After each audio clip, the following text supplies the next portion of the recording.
If someone you love has passed away and they haven't sent you signs from the spirit world just yet, here's a couple things that you can do so you can start to connect with them.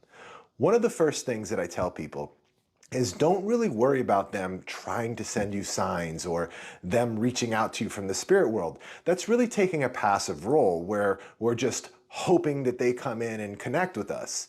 You can actually reach out to them, and that's what I recommend, is taking more of an active role, because when we start to think of them, that brings their energy closer to us. And so, boom, we're going to be there. We're going to feel them. We're going to be able to feel their presence as soon as they come around. So once you're able to feel their presence, once you start to get that feeling like they're around you, then you're going to communicate. You're just going to talk to that feeling. You could ask questions. You could say things. You could talk about your day. You don't even have to ask questions, really. But that's the most important thing, is you really want to take an active role when connecting with your loved ones, or even spirit guides or any spirit that you want to connect with. Otherwise, you're just waiting for them to come. And what happens is a lot of times they come when we're not really expecting it. And so we're really not tuned into that frequency, and we're not really feeling them when they're coming around. Right? Now, that goes to say that there are definitely signs that our loved one sends us, right, in order to get our attention. But that's all that they're really doing or wanting to accomplish, is get our attention. When next time you get a sign from your loved one, and you know that's one of the signs, right? It's the butterflies, it's the favorite song, or it's the feather, the dime, or whatever it may be, the sign that you get from your loved one. Next time that happens, I want you to treat it as if they're just waving at you and they're standing right next to you saying hello. Talk back to them. Say hi, acknowledge that they are there, because that's what's going to help you connect with the spirit world and your loved ones in a very deep and meaningful way. All right, is by actively going out and doing it. So welcome everybody, welcome into the live. I really appreciate everybody here checking out. If you have any questions, feel free to just throw them out there in the chat and I'll get to you. We'll just do like a little bit of a Q&A here. I can keep talking about technique. Yeah, got a new haircut, cut the hair off. Let me know what you think. I think I like it. I feel it feels very refreshing. I like it both ways, right? I like it with my hair, with the long hair, with the short hair. So it feels very refreshing. What if you hear your own voice say hi? Is that your higher self or spirit guide? So a lot of the times when we do get a connection, right? When we do get a connection, no matter who it is, the loved one, spirit guide, or whatever, we will hear it in our own voice, right? Because it sounds like a thought. When our loved ones, or when any spirit communicates with you, it sounds the same way our thoughts sound. Now, most of our thoughts come in our own voice, right? And so that's one of the ways it'll be. Every once in a while, you can get the thought in the voice of someone else, but don't worry too much about that. If you're getting the thought and it's in your own voice, that's what you want to go with. You want to go ahead and lead with that and move forward, even though it's in your own voice. Because here's the thing, it's not really a thought that you're thinking, it's a thought that you're receiving. And whether it's in your voice or somebody else's voice, that's not really important. The important thing is, what does it feel like when you're receiving that thought? Because that's what's going to allow you to tell the difference between if it's just some random thought or if it's an actual spirit communication. Usually most people who ask that question, that's really what they're trying to figure out. Is this my own thought or is this somebody else? And it really doesn't matter the voice. Just pay attention to how you feel.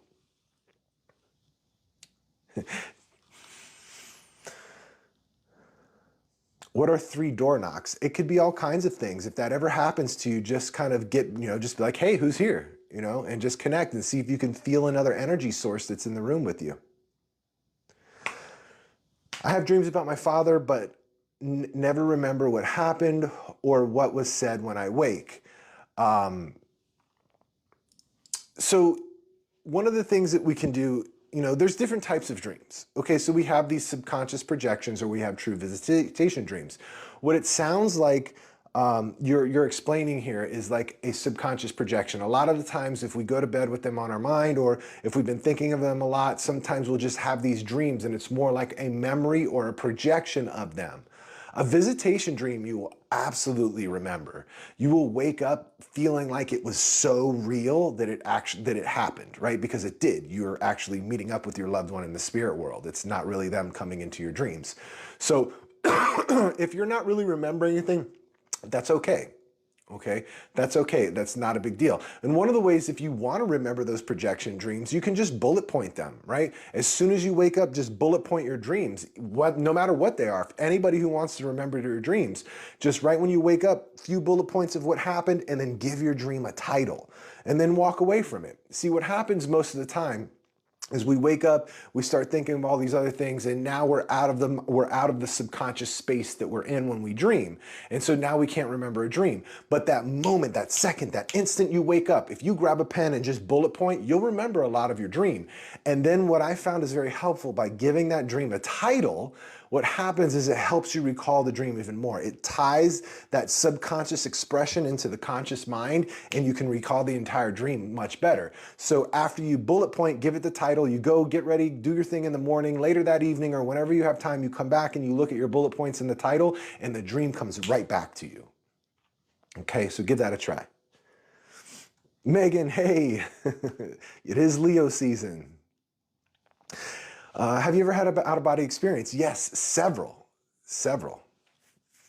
I got several stories about that. Let me know if that's something you want to talk about.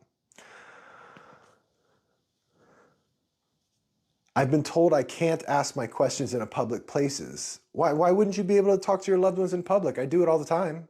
I connect with a bunch of other spirits in public as well. You know, one of the things is, yeah, if you're standing in the grocery line behind somebody and you're just like looking up at the ceiling, talking to one of your loved ones, then you're gonna probably look a little weird, right? So use your best judgment. I talk internally, right? And so I could have a full-on conversation while somebody's talking with me. I could have a full-on conversation with the spirit and be fine. Nobody would know anything. But yeah, you can absolutely. So in order to, when you connect with the spirit world, it's boom, it's right there. You're right into it. You should be able to go right into it without any kind of meditation, without any kind of ritual or anything. You sense a spirit, boom, you should go right into it. It's not that you have to like sit down on the sidewalk and meditate for 45 minutes before you can connect with the spirits that are around. You can go right into it when you practice the non-woo-woo way.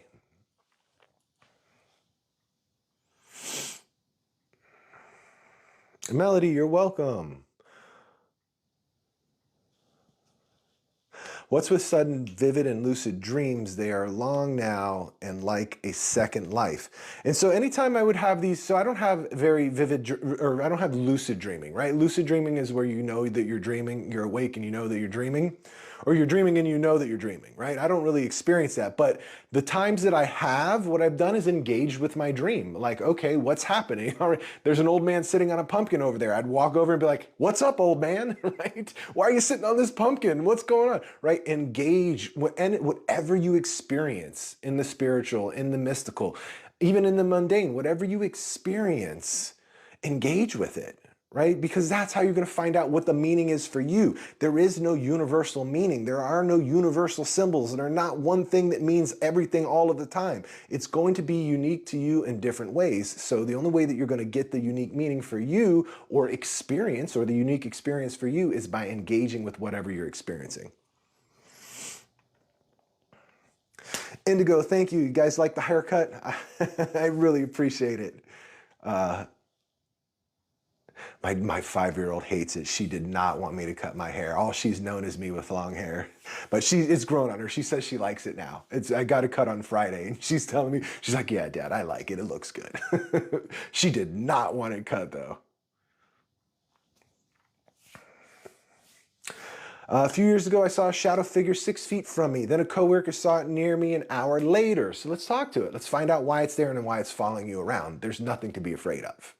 Right? Just because it's a shadow figure, right? There's nothing to be afraid of, because two things can be true, all right, when we experience these shadow figures. Number one is that our level of perception of the spirit world isn't that enhanced just yet. And so we only perceive in shadows, right? Which is very legitimate, right? Or the spirit that you're experiencing is only able to project themselves in the way of a shadow, in the way that you can perceive them.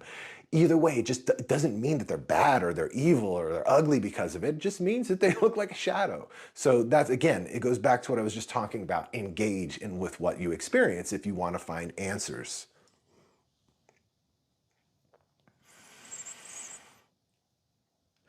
I seen my granddad at the side of my eye.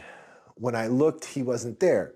Yeah, so duck runner, here's the reason why, is when in our peripherals, when we're focused on whatever we're focused on, like when we're watching TV or we're reading instructions or we're reading a book or we're really intensely focused on something that's in front of us, it gives our conscious mind something to lock onto. And when that happens, our peripherals start to slip into this relaxed and receptive state. Okay, and so you're gonna sense things in your peripherals, but what happens when you turn and look at it? You bring your conscious mind with you. And so the thing that was there that you were perceiving now is gone because you brought your conscious mind to it and you're not in that receptive state anymore. So here's what you can do. Next time you sense something in your peripherals, I know it's difficult, but don't look. Don't look. Bring your awareness. Start to focus with your mind, your awareness, bring your awareness to your peripherals, and you'll start to sense what's there. And I know it's easier said than done, but just give it a practice, right? Every time that happens, try not to look and bring you'll see an image in your mind's eye when you bring that awareness and you'll know what it is.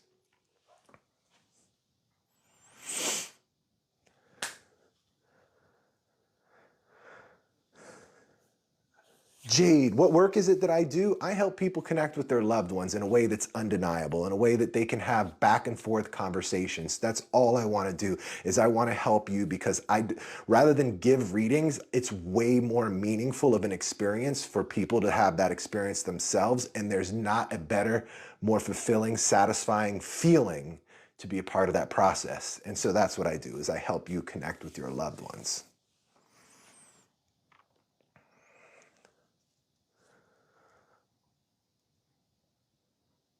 What's the best way to induce an out-of-body experience? I don't know. I don't really I consciously do it, right? I don't really induce it in any way. I do more of this traveling, right?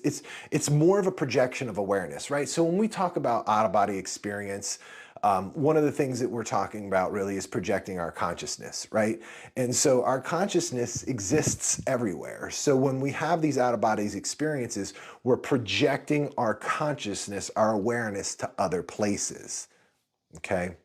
And, and then there's another definition, right? It's important how we define things, right? And so that can be one of the definitions. Another definition can be, your energy, all of your energy actually leaving your body, like when you die. Right? And so I think, if that's what you're talking about, the only way to do that is to die, right? And then be resuscitated. I don't think that there's any other way for your energy to completely leave your body than come back in. And if you figure out how to do that, let me know, but it sounds dangerous.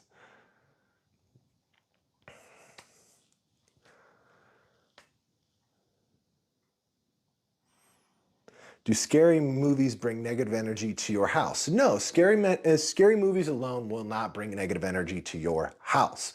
What brings negative energy to your house is your unresolved pain, right? And so whatever is going on, right, in our energy field, the energy that we emanate, brings these other spirits around that emanates the same thing, right? If you have sad or depression issues, you're going to have sad and depressed spirits around you. If you have anger issues, there's going to be angry spirits around you. If you have fearful, if you're fearful or skittish, you're going to have fearful and skittish spirits around you. Now, I want to be clear about something. Spirits are never, ever, ever, ever, ever the source of the problems that are in your life. They are never the ones that are doing things to you. They are never the reason your life is the way that it is. But they will just want to hang out in your energy field, and that's it. It's not scary. It's not anything. Now, the downside to watching scary movies is that you're building this database of things that do not exist in your brain. Okay, so the next time you sense something, right? It could even be your grandmother, right? You sense this spirit. What happens if you're not able to clearly immediately identify who that spirit is immediately? Your brain is going to trip that fear response and start to deliver you the imagery of those scary movies. And now you're seeing fucking demons and shit, right? Now you're seeing poltergeists and little things running around that don't even exist. But that's because it's in your mind. Your mind is delivering those things. It's pulling from the database of scary movies that you've put into it. It's not real, right? And so that's why it's important. It's going to make it more difficult for you to learn how to communicate with your loved ones, because imagine sitting there feeling all of a sudden you feel a presence, right? You're going to be anxious as fuck if you love scary movies, because you're not going to know what that presence is, when you should be curious. Ooh, I feel a presence. That feels amazing. Let me lean into it deeper. Who is this? Why are you here? What are you doing? I don't know, right? And you're able to actually engage with that presence more rather than immediately go to fear.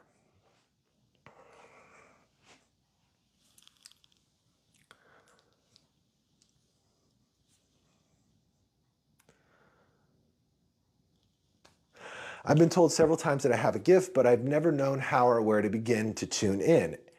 Everybody has it, right? I don't even like to even call them gifts. They're spiritual abilities. Sometimes I do call them spiritual gifts in order to just help people understand. Thank you for the heart, Annabelle.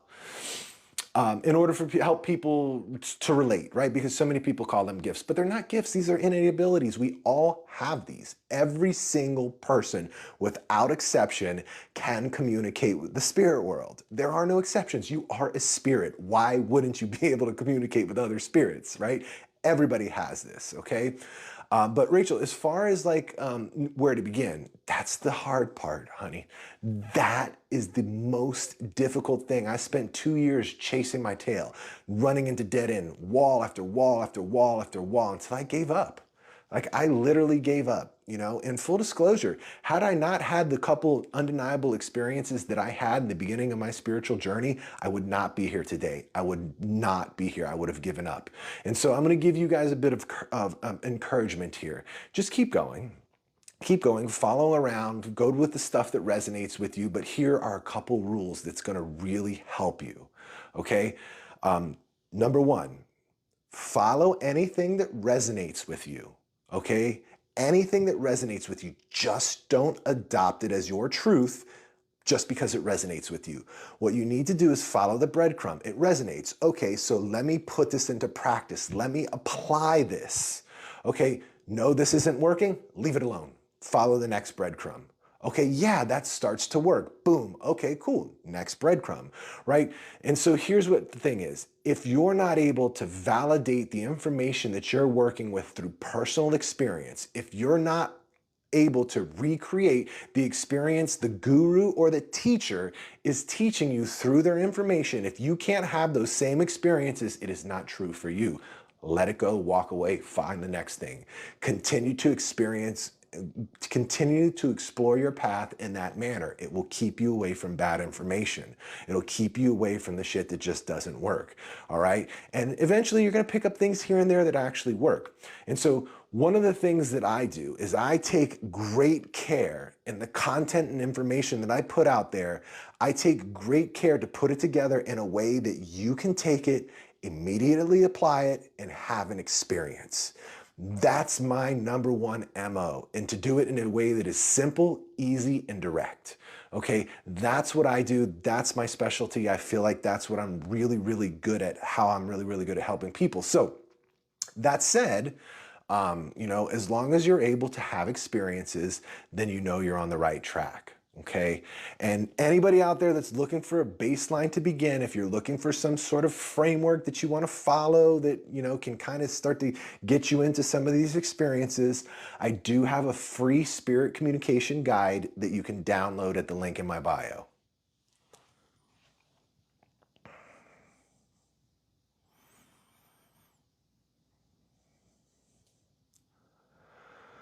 Can you tell me about astral traveling? Yeah, I got funny stories about astral traveling. Now, again, look, my thing is spirit communication, working psychically, working with our abilities, projection of awareness, right? Anything that has to do with working with our spiritual abilities.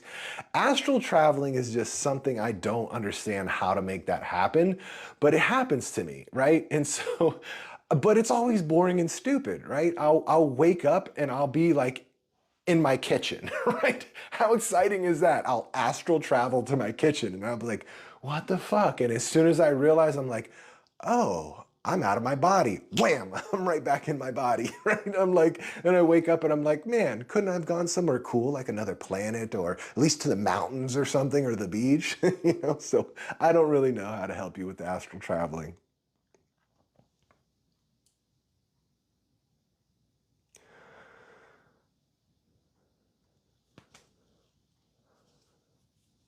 Would our loved ones let us know they have reincarnated into another life? I think my son has went. Yeah, absolutely. If you would ask. If you ask your loved one, they'll tell you if they've reincarnated into another body or not. But here's the thing, even if they have, we can still communicate with them. Huh? What? How do we do that?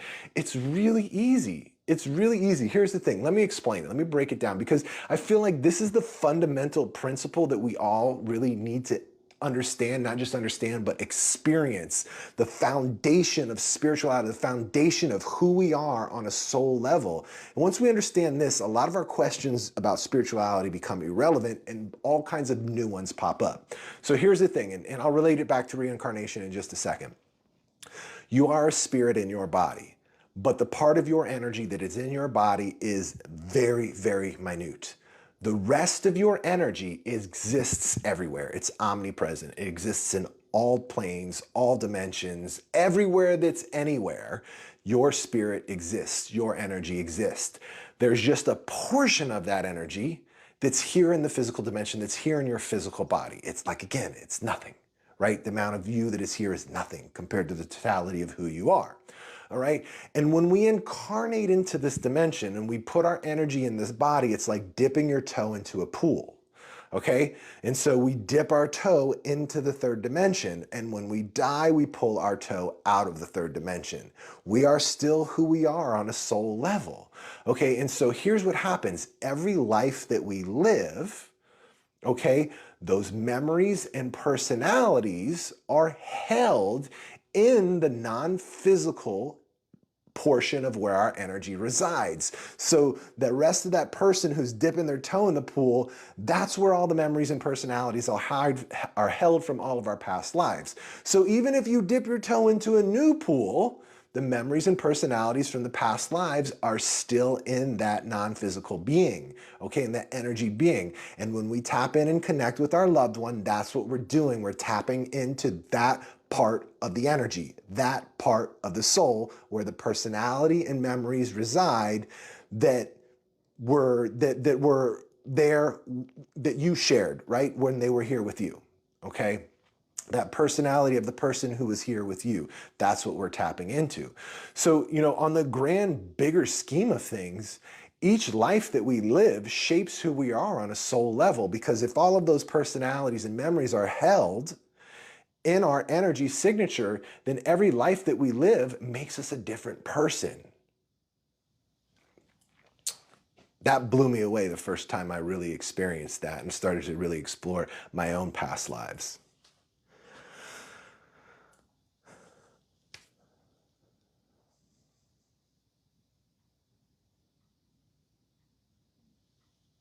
I've never had a real, no, Danny, I've never had a real near-death experience. I've come close to dying. You may even consider it a near-death experience, but there was some bizarre stuff that happened, but no, I don't believe to the traditional sense I have. Diane says, my husband passed a month ago. I have his ashes with me in my home. Is he watching over me? Absolutely. So Diane, anytime you think of your loved one, anytime you think of him, he's going to bring his energy close to you. Okay. And so you'll feel it. You'll feel him if you sit there and while you're thinking of him, feel the energy around you in the room, and you'll feel his presence. You'll feel him watching you, not only watching you, but talking to you.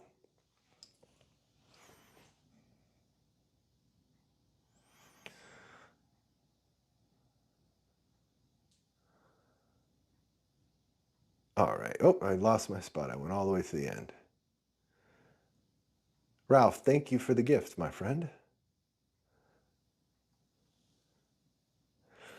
How do we know all this to be facts, not just faith? The internet says there's no scientific evidence. Yeah, I agree. I don't have faith. I don't think anybody should have faith. Personally, I have absolutely no room in my life or my spiritual journey for any kind of faith. Faith is for religion. And if you need to have faith in your life, nothing wrong with you. I just don't. I think everything should be validated by personal experience. And so here's how I answer that question, Tracy. So whenever somebody says, prove it to me, the simple fact is I cannot. I cannot prove it to you that there is life after death. I could bring through your loved one and talk about things that probably the only two of you would know. But if you're not a believer, you're going to say that I guessed, that I got lucky, right? There is no concrete way. There is no way for me to extract evidence and say, here it is. There's absolutely no way to do that. But that doesn't mean that you can't experience something that's concrete and evidential for yourself, because I think that that's what it takes for everyone. You have to have those undeniable experiences. You have to be the one to have the experience, or it's not real for you.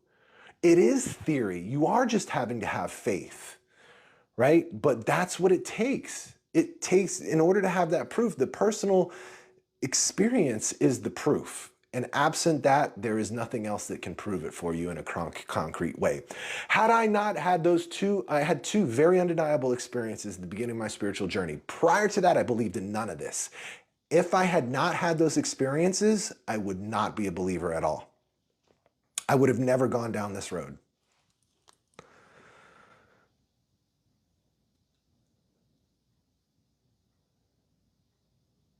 Ralph, thanks for the follow. O'Neill, thanks for the follow. How do I know the difference from imagination and messages? Okay, so they feel different. Plain and simple, they feel different. But here's the thing. If you're not actively participating, if you're not actively reaching out to your loved ones, if you're not actively communicating with your spirit guides, you're never going to know what it actually feels like. Because it all feels like your imagination, but there are subtle differences, very, very subtle differences in feelings, right? You will never understand those subtle feelings unless you keep trying, unless you keep doing it, all right? Because here's what happens. Here's what it looks like for most people, including myself, right? Right before I really figured out how to make this happen and do it instantly, right? I failed and failed and failed and failed. Then I would have an experience. Then I would fail and fail and fail and fail. Then I would have an experience. And then I would fail more, fail more, fail more, fail and fail and fail. And then I would have an experience, right? And what I ended up doing was each time that I had those experiences, I reflected deeply. Okay, so I felt like this. So in my chest, I was feeling this. I felt this tingle on this side. Okay, I felt it when the information came up out of me. I felt what that felt like. I felt this fire up my spine. Okay, and then I said, okay, when I did it, my energy was down. I noticed my shoulders were slumped forward. I noticed that I was talking very soft. I noticed that there was this tightness in my throat. And right?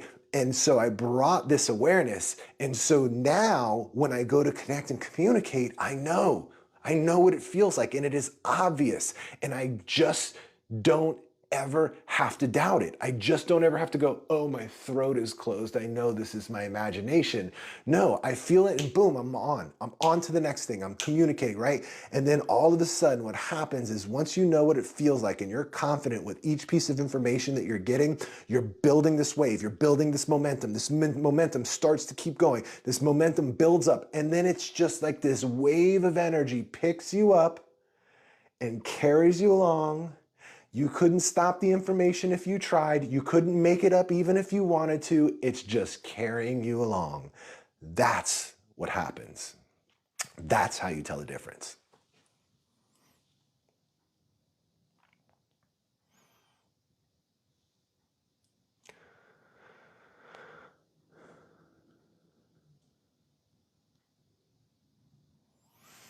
Things are so random to me. How do I strengthen my mind's eye? Here's why they're random to you, Harlow, is because there is no mind's eye, right? There is no, well, there's a mind's eye, excuse me. And I thought that you had said for a second, third eye. How do I strengthen my mind's eye? So the mind's eye may not be your dominant sense, right? Your mind's visually, you may not be visually seeing things. If you're not a visual person, you may not get a lot of visual cues from the spirit world. You may be getting it some other way.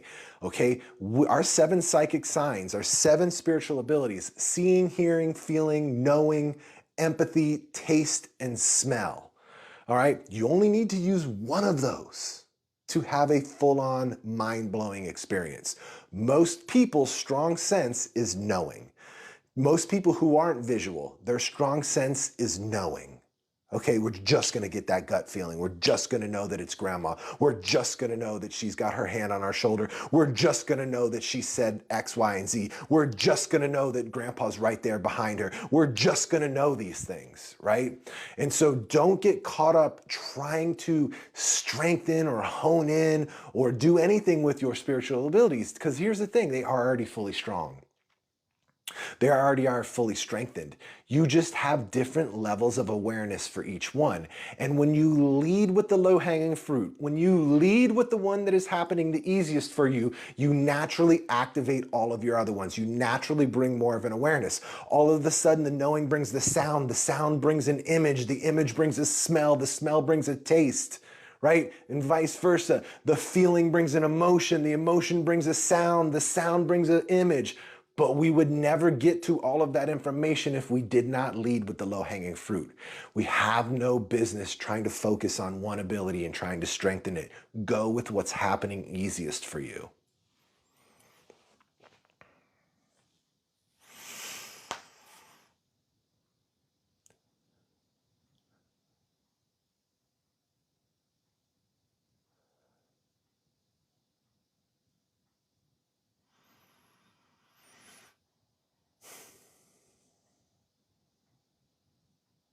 Is it dangerous to use dowsing rods afraid of bad spirits? No, I mean, all of that is divining. You know, there's nothing bad that's going to happen. You use all of those things if it helps you. But listen, it's important that you understand that those things, all tools of divination, dowsing rods, pendulums, tarot cards, even Ouija boards, right? These are all middlemen. You can connect and communicate directly with the spirit world. You don't need these other tools, okay? Now, all these tools do is help get you out of your head in order to connect and communicate. What I like to do is let's address the constraint that's keeping you in your head. Let's deal with that so you can connect directly. But there's nothing wrong with them.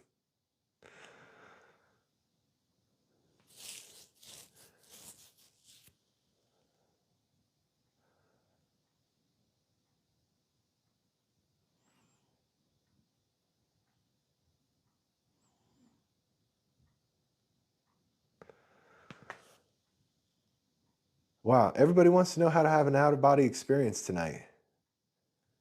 Sue, thank you, I appreciate that.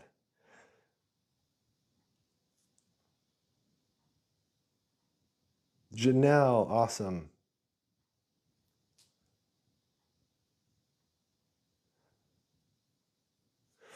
A year ago, I meditated 4 to 5 hours a day. Holy shit, how the fuck did you do that? Then one night I felt something touch my leg and I saw some kind of light, a little cloud of light. I mean, I'm impressed that you were able to, I'm still blown away that you were able to meditate like that. I mean, sitting still and meditating, I got 15 minutes at best, right? And I only do it once in a blue moon when I feel like it. Probably less than once a month. I just don't have, that's just not the way that I meditate. I prefer active forms of meditation. But what you're probably experiencing here, like meditation is a path, right? That is one path that we can take, but it is a passive role. You're getting into this state where we've, you know, in meditation is like getting into that woo-woo, like we've dissociated from this world so hard that we're no longer a part of it, right? We're no longer in this world, right? And that's kind of what the point of meditation is, which there are some benefits. Don't get me wrong, there are some benefits to that as far as like calming the nervous system, resetting your energy, you know, letting go of your day. Like there are some really good benefits to that. But when we use it to connect with the spirit world, we're taking a passive role, because what happens is that we get in that woo dissociated energy and then we're floating around basically in the spirit world, and then whatever happens to float by us or interact with us, we interact with it. Or it just happens. We don't actually get to interact. It's just like, oh, here's this spirit and it's doing this thing and it's saying this stuff. Woo, now it goes away. Here's this other spirit, now it's doing this thing and it's saying this stuff. Woo, and it goes away. Here's these cool, awesome experiences. There they are. I can observe them, but I can't interact or do anything with it. Whereas if you're taking that active role, right, you can just go right into it right now. Whatever that experience is that you're wanting to have through the meditation, you can have, I don't care what the experience is that you want to have through the meditation, you can have that experience, boom, right now, that fast. Okay. And when you do it that way, when you do it from a very conscious perspective and grounded, right? This is a very grounded way to do it. When you're conscious and grounded in that way, what happens is it allows you to interact. It allows the spirit world to come and say, hey, how are you doing? And you to go, hey, what's going on? Ask questions and interact. It allows you to have experiences, mystical experiences, and walk around and interact with them rather than just sitting back and observing them. Okay, and so meditation is a path, but what are your intentions? Do you want it to be passive or do you want to be active? Do you want to just be a spectator or do you want to participate? That's the difference, right? And most of the spiritual information out there, most of the spiritual teachers want to teach you how to meditate. Like, what's the go-to thing that a spiritual teacher tells you when you want to develop your spiritual abilities or you're having a hard time or whatever they're teaching isn't working for you? What is the fucking go-to? You need to meditate more. You need to meditate better. You're not meditating enough. And, I really call bullshit on that because we don't need to meditate to connect with our abilities. We don't need to meditate to have these awesome, amazing, mystical experiences.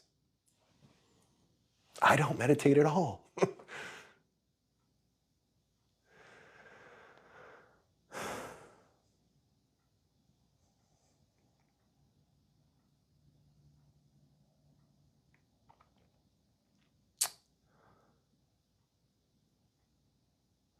Thank you all I appreciate the comments on the haircut. Thank you so much for the love. I'm glad everybody's enjoying my haircut. I really enjoy it too. I go off and on every few years. For those of you that haven't been following me for that long, every few years, like I'll go from the long hair to the short hair, from the long hair to the short hair. This I haven't had it this short since probably 2019.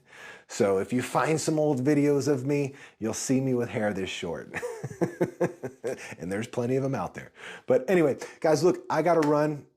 Today was the first day of school. I got to go pick up my little one. I'm so anxious. She just started kindergarten today. I'm so anxious to hear how she does, how her day was. I dropped her off this morning. I was way more nervous than she was. She was ready. She was pushing me out the door. She was saying, bye, Dad, go, get out of here. And so I want to go get her right now. I'm thinking about her. I want to go get her. But listen, I appreciate all of your comments. I appreciate all the engagement. Your comments are what inspires my content. So go comment on my videos, comment on my live. If I don't answer you directly, one of my videos will, because I get all of my content ideas from you guys, okay? Listen, for those of you that want to work with me directly, for those of you that want to have your hand held and brought right into a back and forth conversation with any spirit or spirit guide, and you want custom tailored guidance for yourself, my mentorship program might be something that you're into, that you've been interested in. You can schedule an interview for that program by going to the link in my bio, picking a time and day that works for you, okay? So much love to you all. Hope to see you soon.